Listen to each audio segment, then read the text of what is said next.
In this demo, I want to show you the basis for behaviors with attached properties and how they can be used to communicate between view and view model. The thing we're going to try to achieve is to make it so the view model can handle the loaded event and defer loading of the data until the loaded event of the view has fired. To do that, we're going to start off by creating an attached property in a separate class that I'll call MVVM behaviors. So I'm going to add a class called MVVM behaviors. We'll make that a public static class, and then I'm going to add an attached behavior to it using the prop A code snippet that's built into Visual Studio. I'll call the property loaded method name and make it a string.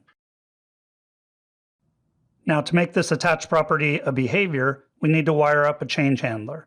So I'll go into the property metadata and say my change handler is going to be named onLoadedMethodNameChanged. I'll stub that out.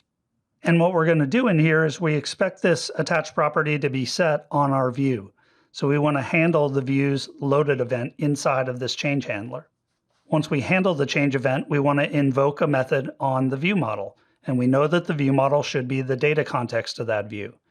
So we can get that view model and use reflection to invoke a method with the specified method name on it. So let me put that code in here.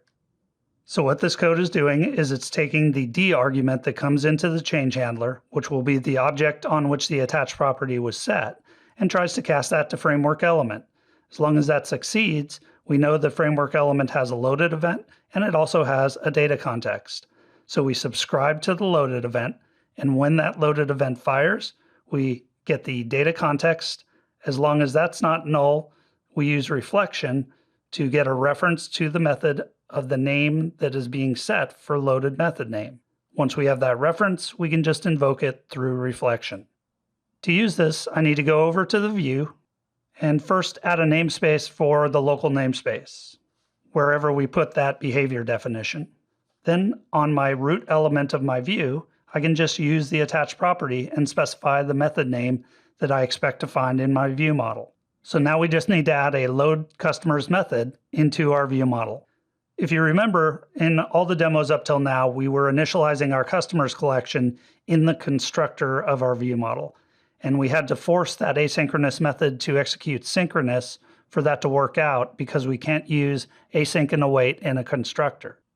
Now that we're going to add a method that will fire later after construction when the loaded event of the view fires, we can move this initialization logic out to that loaded handler and do it properly async. So I can cut this code out of here, add my load customers method, and place that initialization logic in there.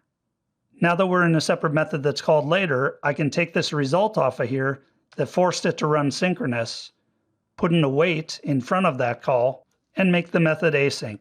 Now we're all wired up to have that loaded event invoke this method for us in an async fashion.